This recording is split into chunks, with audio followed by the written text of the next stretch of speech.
Hi guys. So we just want to say thank you guys all so much for coming. I didn't prepare some big speech because I just don't have the words, but thank you guys all so much. I know everybody here meant so much to him.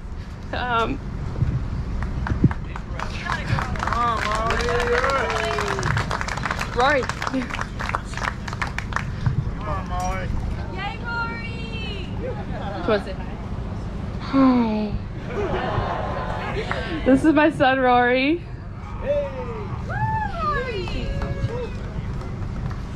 Cheese. Hi, Grandpa.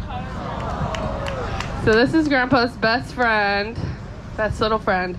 Anyways, thank you guys so much for coming. I know everybody here has like 1,000 million stories.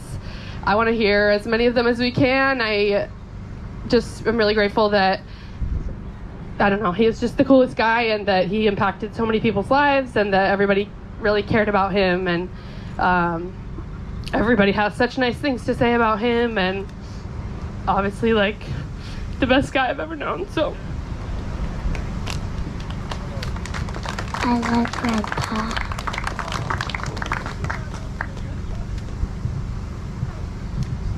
Well, we'll see if we can make it through this. Buddy. Thank you guys for coming. I want to say a few things about my dad. A man with many names. Marc to some, Cubby to others, Dad to some, and Papa to others. And every single one of us loved him with all of our heart. Dad was a sports fanatic. He loved UCSB. He loved everybody. Even once he stopped announcing, he was streaming games. He just diehard Gaucho. And looking back now, we grew up in the Thunderdome, in Rob Gym, running around, causing mayhem, and I thought it was normal. I really didn't know. That's not a normal kid's life. We got so many opportunities to have fun, run around, shag balls, get hit in the face with volleyballs. And I just assumed that was normal. It's not, but it was the best childhood. And as you guys can see, he had a lot of great friends, and you guys are all great friends to each other as well. He lived in the back house of Molly's for the last year and a half, and I believe in the past 10 years that was his best year and a half. He got to know Rory and Avery, and got to spend a lot more time with Molly and I. And we were playing games in the backyard or whatever we were doing. It was great. We're barbecuing, and that's all he wanted. He just simple, nothing crazy. Didn't want anything out of any one of us. Just wanted Molly and I and family to be just there with each other. And it's very sudden, but we're just doing what we can to get by and keep memories of him and the good times and try to avoid the bad times. But he loved all you guys, and he looked at both of us, and he was happy to talk to us, whether we were having a bad day, a good day, whether we just wanted to complain, which was quite often, adulting stuff. And he took in Nick and Lou as his own kids, and they've been a great older brother and younger sister that I never had, and they've been super helpful in the whole process. And we just love everybody here. Thank you guys for coming. And can we get a cheers to Dad?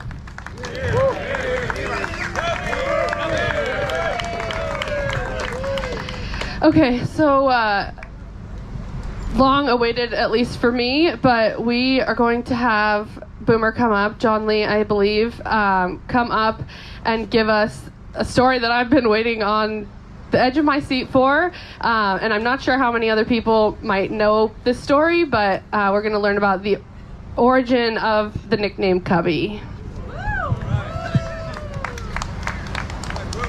Okay, so this story is for Molly and Andy. And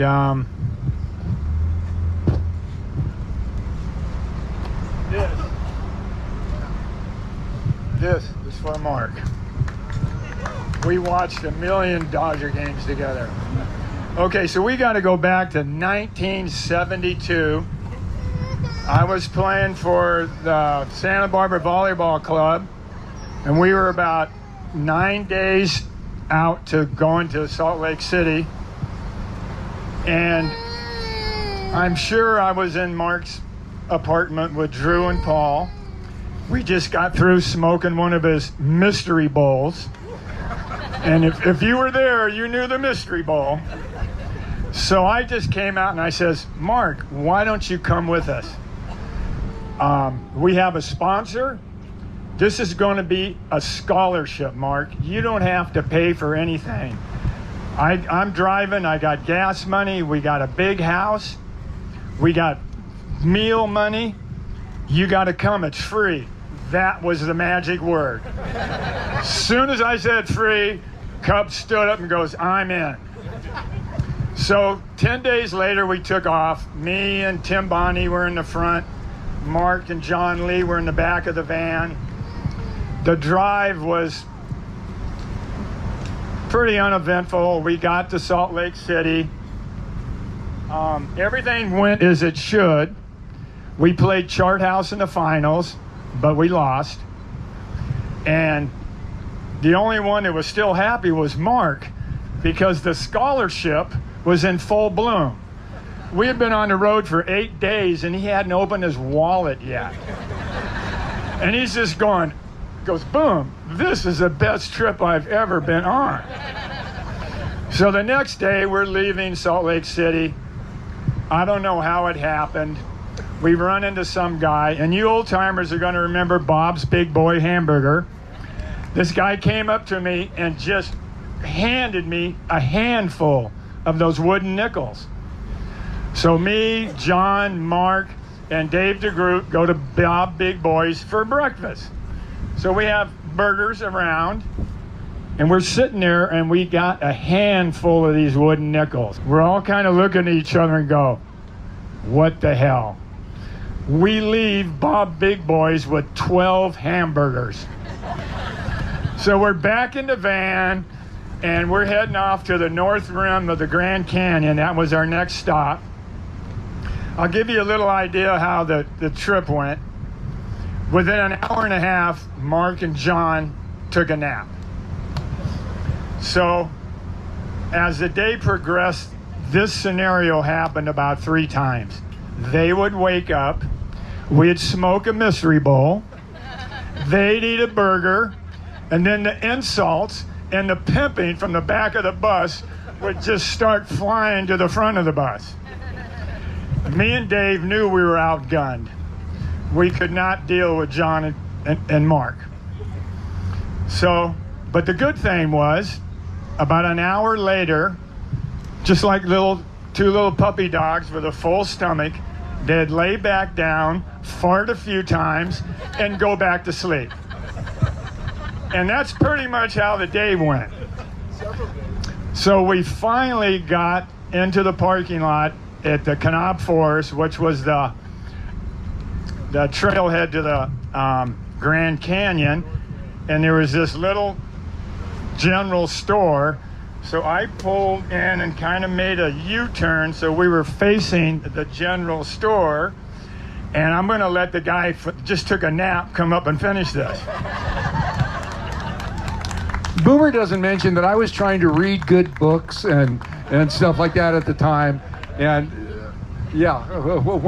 when we were awake, and Cubby was the instigator, because I was, Mark was the instigator, and he would say, it's time for the 3rd mystery bowl of the day, and we had very fine Turkish tobacco, as I recall it was, and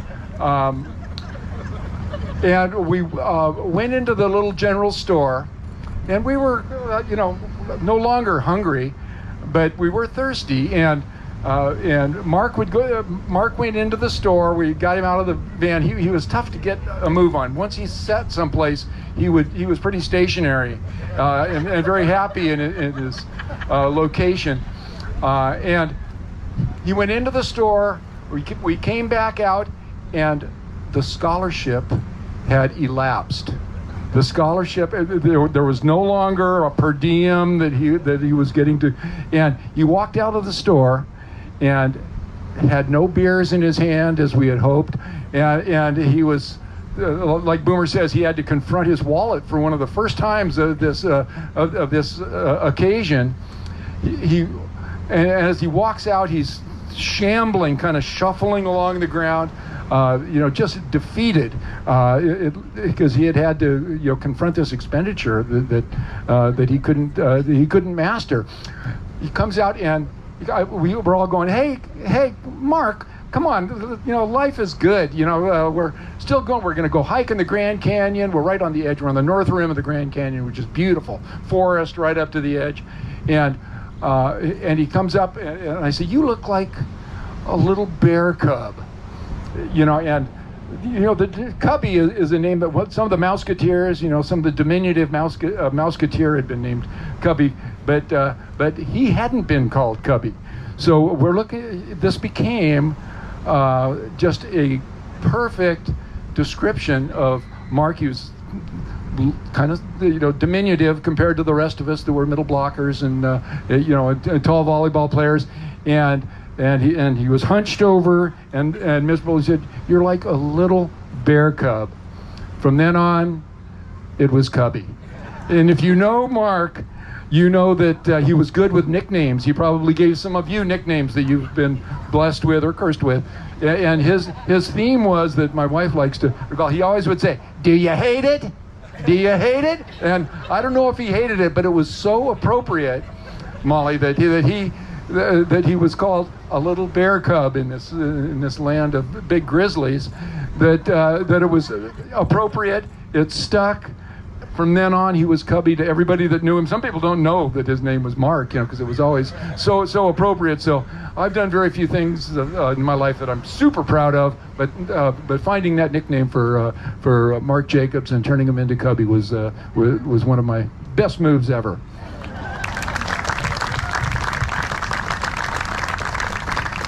Okay, just to wrap this up real quick, we dropped John and Dave DeGroot off in LA. So the last leg of the trip, I made this all in one day from the North Rim to Isla Vista.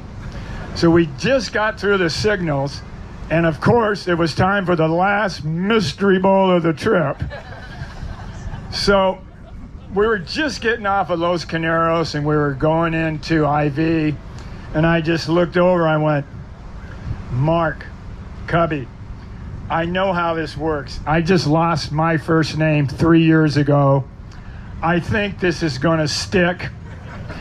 Get used to it, because your life is changing by the time me and John and Dave get back to IV." And Marley and Andy, now you know, 50 years ago, your dad left Isla Vista as Marc Jacobs and came back as Cubby. And I miss him. Thank you.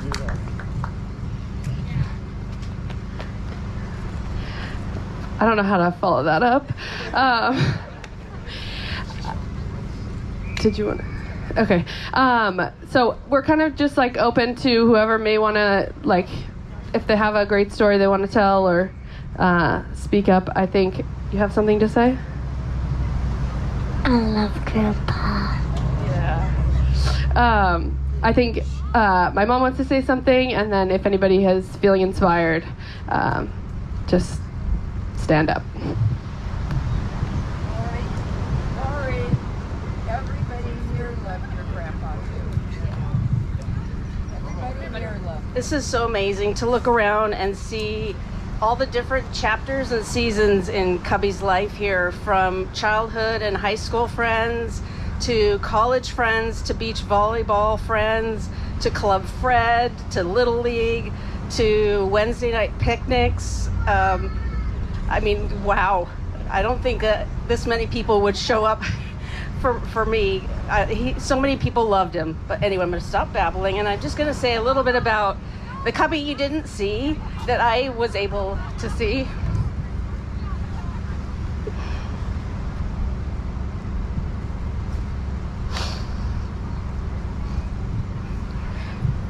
One moment. I was lucky to have 14 years of my life with him. The most amazing person, gentle, kind, thoughtful, funny, an amazing father. I mean, the product of Cubby is just like the biggest blessing. We had so much fun when they were little. They grew up in the gym, getting their diaper changed under the bleachers, sitting on Cubby's lap at games, being a ball boy and picking up tortillas, you name it. And they can announce just like he did because they know all the words in their head. But I think that Cubby lives on through all of us, and the impact he had on everybody. And I wanted to go towards the beginning because everybody's going to tell the fun, light stories now. Please don't be shy. The stories are what helps him live on. It helps Molly and Andy know him better. And I also want to mention that the guest book is a jersey and a ball back there, so please sign. That's something that they'll be able to, carry with them the rest of their lives. So we're ready for somebody funny.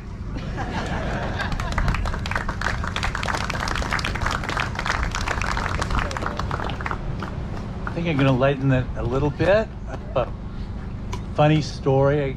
I played beach volleyball for many, many years and was on the team with Cubby for the Gauchos. And after college, I was playing beach volleyball a lot, and there was the State Beach Open, and Cubby and I ended up playing together. I didn't have my partner for that weekend for some various reason, and I thought, what a great chance it is to have the funnest time. I'll play with Cubby. So Cubby and I play in the State Beach Open. There's Von Hagen and Lang and all the big superstars, John Lee and Boomer maybe, even.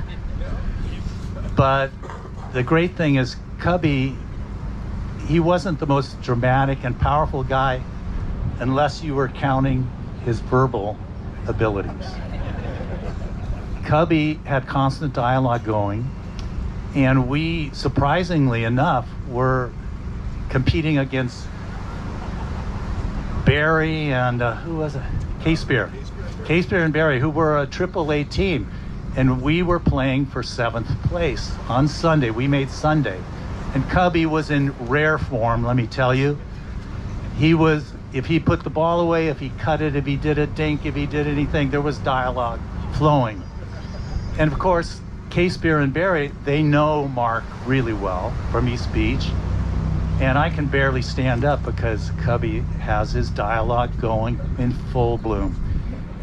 And this was the creme of everything that Cubby could possibly say. A ball happens, Cubby digs the ball, I set him, he goes up the spike, and of course tapes the ball and it dribbles over the net, and K-Spear, who is his good friend, runs up and dives and barely gets it up, but it hits him in the face. And John, what do you think Cubby's dialogue was? 6-pack, my first 6-pack I've ever, and he's pointing at him going, that's a 6-pack, clearly. And I tell you, that was the most fun of any tournament I ever played because of Marc.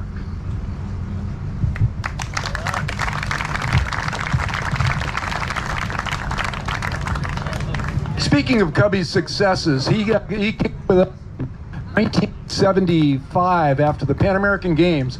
I was down there with Rudy Suara. We were doing an article for the first volleyball magazine, And with us were some of our derelict friends who sensed a little bit of a vacation. And so Boomer and Tim Bonning and Jim Mingus and several others went down with us to Mexico City, where the Pan American Games were, and we were Rudy and I were working every day on the article, right, Rudy? And so we ended up sending that in, and then we continued on down south. So we've got some pretty good volleyball players there in that crew with Cubby, and again, he was surrounding himself with nobility. We get down to Costa Rica, and our policy that Boomer and I had established in traveling Central America was always go to a new city, find out where a gym is, where they're playing either basketball or volleyball, and try and get in some exercise, make some friends. So we get there, and the Costa Rican national team in San Jose is practicing. I don't know, Molly, if you heard this story of Marc dominating the Tico team.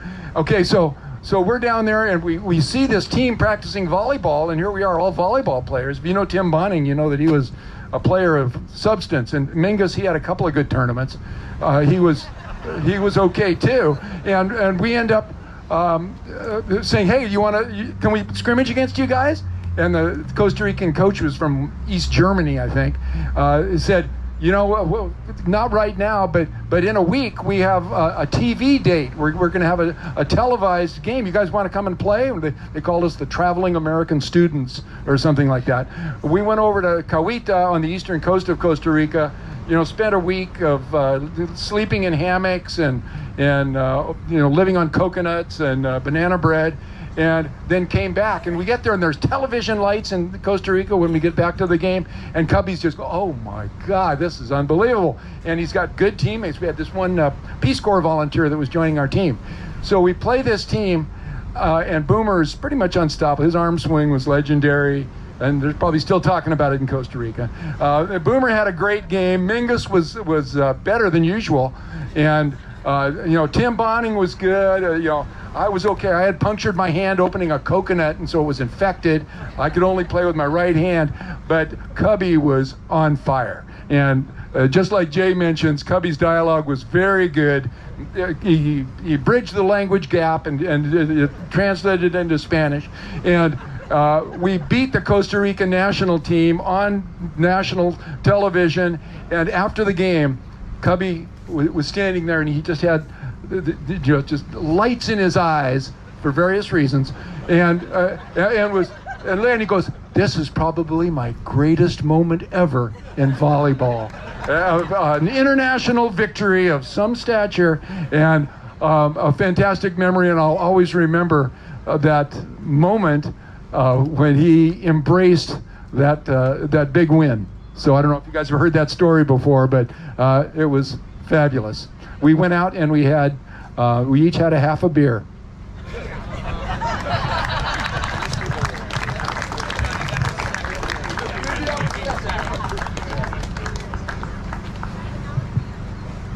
Anyone else? John Lee? I can go again. John Robs? Is having a live mic around John.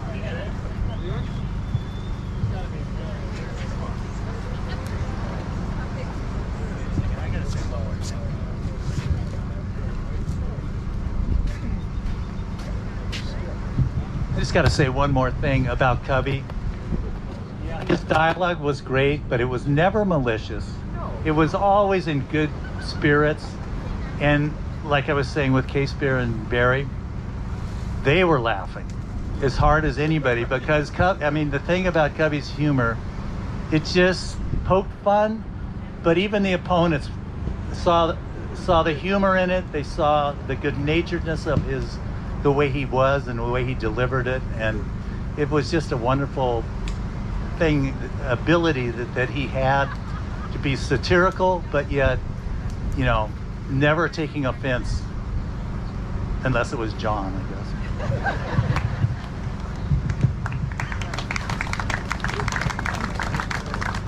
Anyone else? I know there's some more stories if we want to hear them.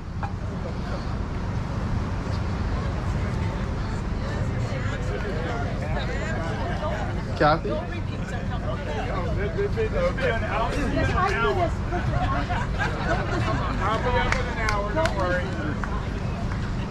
First of all, I'm Kathy Gregory, volleyball coach at UCSB.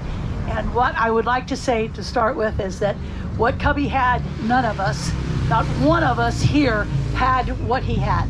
And what he had is that everyone liked him.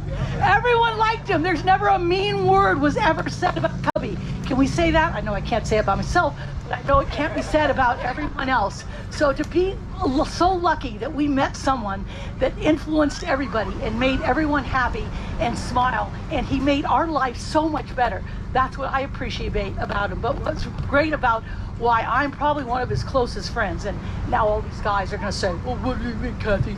You were one of his closest friends. They're already thinking that, you know, the egos on volleyball guys. First of all, he was the announcer, and he announced our games. And for 38 years, I got to sit next to him. And I'd call a sub, and he'd always say, okay, Kathy, go get him. Yes, okay, Cubby, thank you. So he gave me the energy to coach for 38 years. I love him.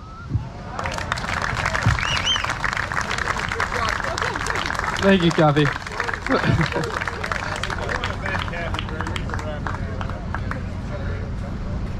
All right, looks like we got Bruce. We got Bruce. You can't cut Bruce off. Next time.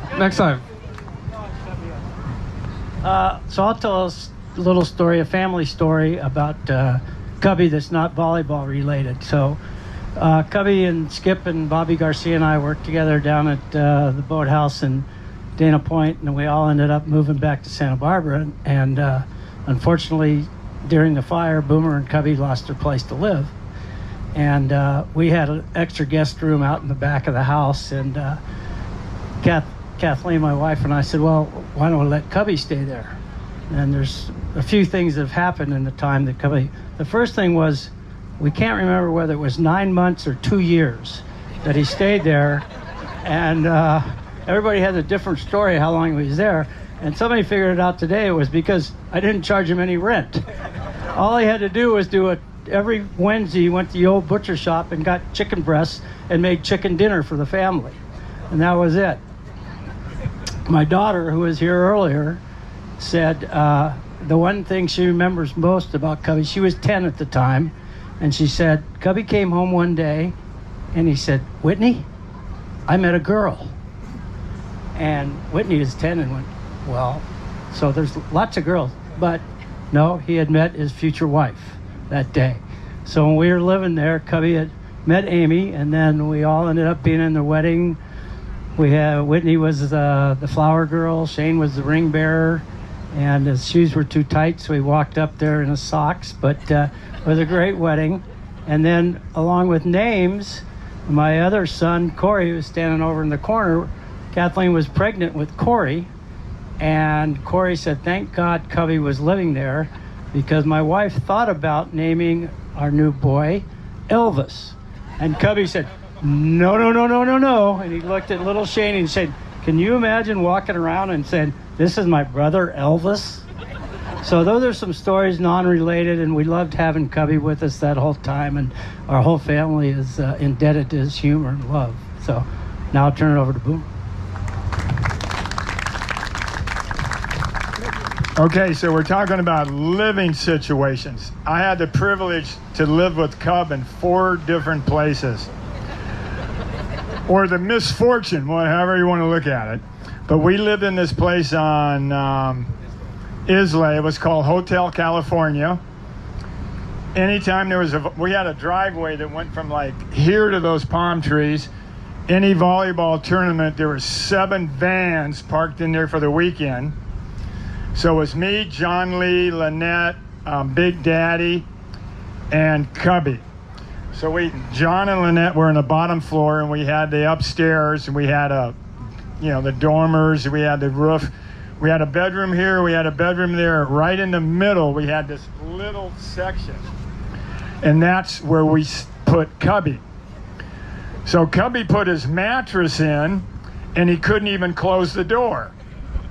So that affectionately became the Cubby hole. And it was, every morning you'd walk by, you just go, hey, Cub. paying half the Yeah, of course he was paying half the rent. What's new? But that's just... I just had to say something about the Cubby Hall.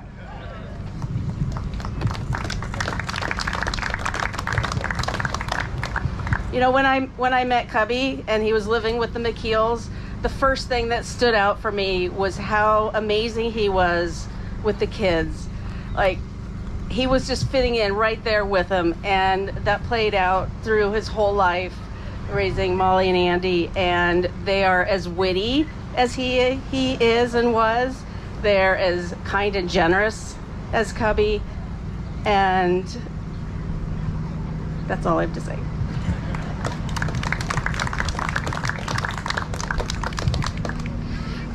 Just really quick, I recently started playing pickleball. I'm sure like 100% of you also play pickleball. But I just want to say that all the Cubbyisms, I have converted them over to pickleball. So we're still having roofs, and all of those things live on, and everybody just looks at me kind of funny, but I don't care. So, you know, it is what it is, and that's just a way to remember him. So.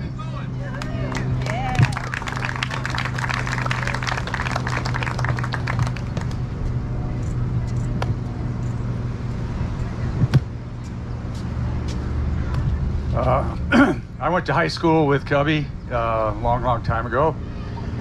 And after hearing these stories, he was one of the best people to enjoy a Mystery Bowl at that time that I knew. And I'm sure you all know he was a raconteur.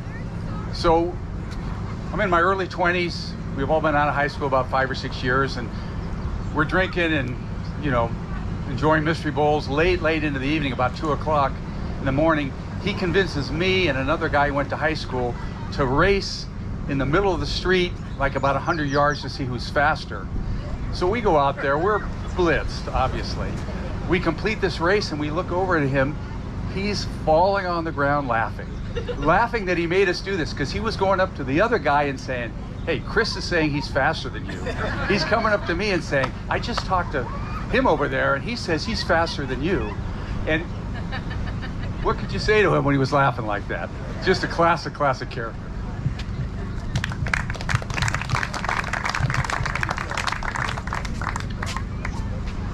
Anyone else? Anyone interested in KP? 1 second, Grammy. 1 second.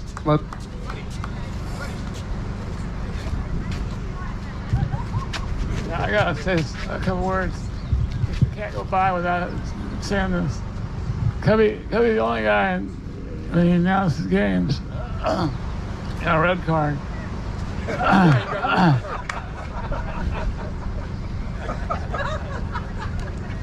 He kicked out. He kicked out.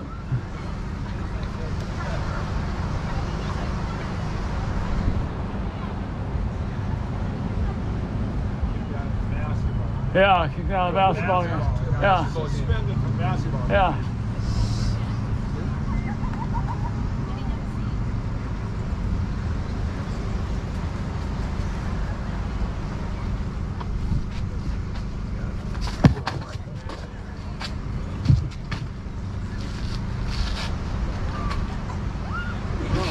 There you go.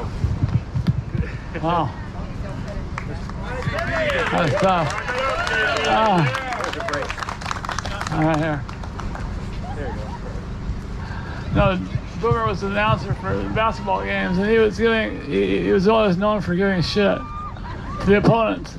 Al Skates would recruit him to Chuck's just to give shit.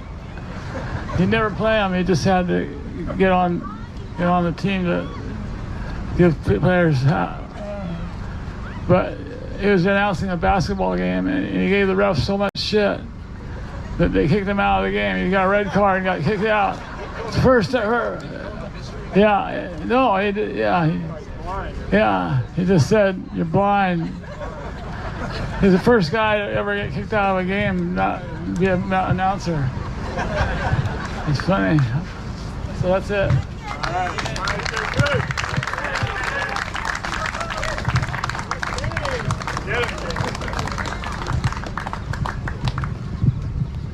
Well, I'm older than most of you, but we all want the last years of our lives to be some of the best ones. And so I just have a little story. Once everybody kind of moved to Monrovia, well, Molly and, Oh, I'm Brenda Warbelow, and I am the ex-mother-in-law of Marc. And the great-grandmother of the two little babies running around. Anyway, we ended up, because they had a bigger house and three of us lived down here, we would drive up there for holidays and so forth. So I got to talking to Marc regularly on those occasions and telling him how envious I was that he was enjoying this time with his kids and his grandkids. And he agreed, it was wonderful. But one thing I saw one time, and that was Rory, and he ran out the back door of Molly and Nick's house and ran across the yard and driveway and knocked on the door. Pop, can I come in? Pop, can I come in?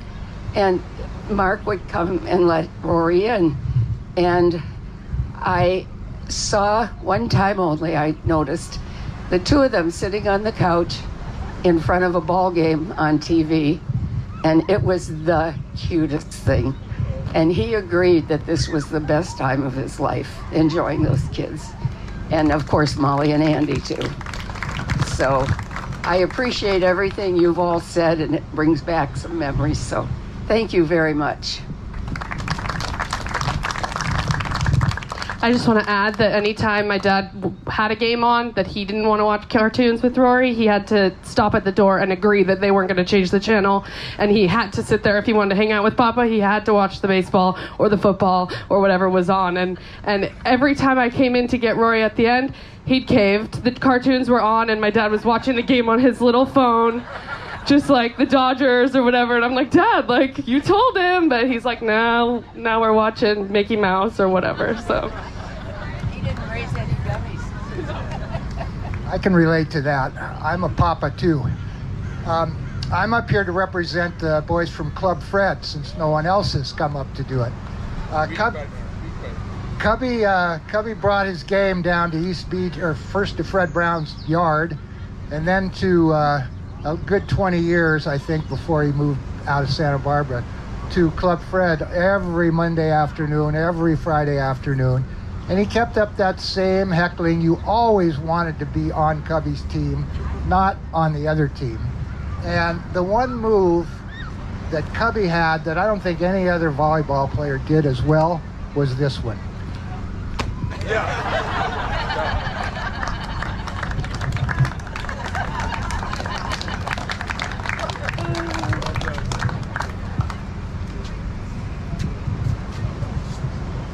Yes, sir. All right, Jer. Tell us, Jer. Hello, folks. Well, I had the really good fortune of... my name is Jerome. No, my name is Jerry. And I had the good fortune of growing up with Cub, basically. I can't remember which year we met, but we shared a lot of great times in high school, college, probably junior high. I can't remember about elementary school. Played a lot of sports together. Little League teams, Pony League teams, basketball. Anyways, Marc has one great story that I can relate to you guys from him, and that's about his dog, Jess. You guys remember Jess? And Jess, we had the good fortune of Marc had Jess the first part of Jess's life, and then sort of turned Jess over to me for the second part of Jess's life, so we shared that very deeply. But the one story he related to me, and probably some of you guys were in the story, but he took a trip with some guys up north, and Jess went along. And I think they were close to the Redwoods, and they pulled over to camp, each night. So they camped, and they got up in the morning and had breakfast and hopped back in the van. So they're driving up the road. It had been about 20 minutes or a half hour. And I think Marc called for Jess, hey, come on up in the front seat, look out the window, you know. So the guys in the back said, he's not in the back. I thought he was in the front. And they go, no, he's not in the front. And they looked around, Jess wasn't in there. And this is way, I don't know if you guys remember this. This is way up north somewhere, you know, wilderness, campgrounds, a whole bit. And Jess is back at who knows where, right? So they turned the van around, and you can imagine the ride back to the campground. And the one thing that Marc said, which was something I'll never forget, he said they pulled into the campground, and Jess was in the middle of the road doing somersaults. He was just jumping up and down doing somersaults. You know, just so damn happy that his peeps came back to retrieve him. And, you know, that's something I'll never forget. And I love the way he said that. So I think about that for quite often for some reason. Just watching Jess doing backflips and front flips. It was great. So anyways, I wrote a little poem for Marc. I'm gonna have a hard time getting through this too. I get very nostalgic, but God, I knew Cubby for a long time. Jeez.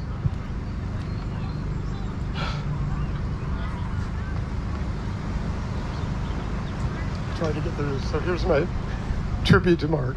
My dear Marc, brother Cubby, a wonder and a wanderer of the brotherhood, where magical moments will endure, a celebrator of life's existence, in inviting all peoples of the earth to the scene. Friendships never ending while inspiring us to be passionate through our journeys. The Cubster believed in the art of the laugh. We all know that, right? Mr. Cub understood the power in unity, and he loved the competition in all forms of games.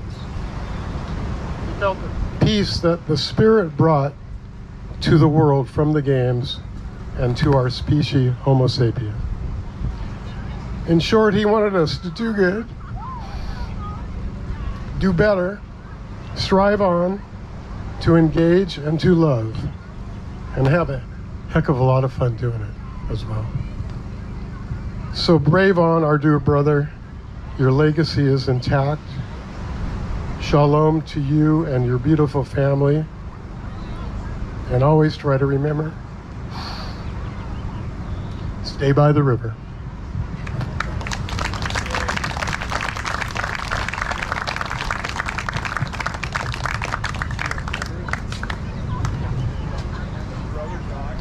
Anyone else interested in a story? Louisa? I'm going to say something for myself and my brother Nick, Molly's lovely husband. We've been tag teaming Avery's nap, so forgive us for doing things solo. A story so much as a decade of love really is the only thing I can say. For those of you who don't know, my brother Nick and Molly have been together since high school. So I was 13 when I met Pop, and you know, for a kid who was kind of going through it at the moment in time, Marc was this solace of love and support and family that Nick and I were so fortunate to have bestowed onto us. I knew Pop, of course, as Molly and Andy's dad, but he very, very quickly became the father to Nick and I that we didn't necessarily expect but couldn't have lived without. And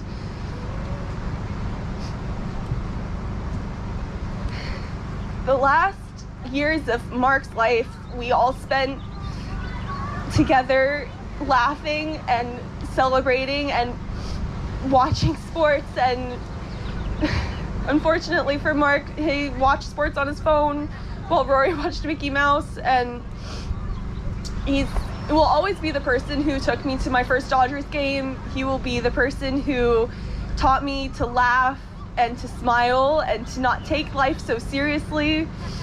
And he just has left such a legacy, and of course it's so emblematic of everyone who's here. I can speak for both Nick and I when we say that our lives were just so immensely changed by Marc in the best way possible.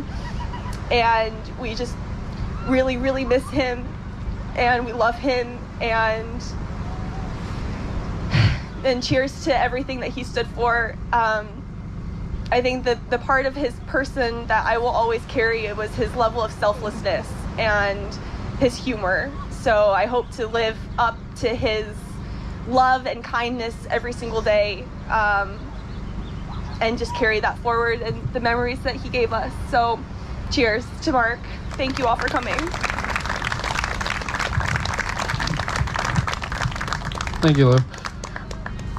Do we have anyone else who would like to say anything? You don't have to. Don't feel like you have to. Well, anyway, I do appreciate everyone coming out. It just shows that the amount of people that he touched and loved. It means a lot to my sister and I to have over 100 people just drop whatever their plans were and just come on out and support us. And I mean, he was joking until his last time, and with the nurses he met 10 minutes ago, he was cracking jokes, and he wouldn't want this to be a big sad event. He wants this is a party. This isn't a sad funeral. This is a party, and he loves everyone, and I appreciate you guys all for coming out.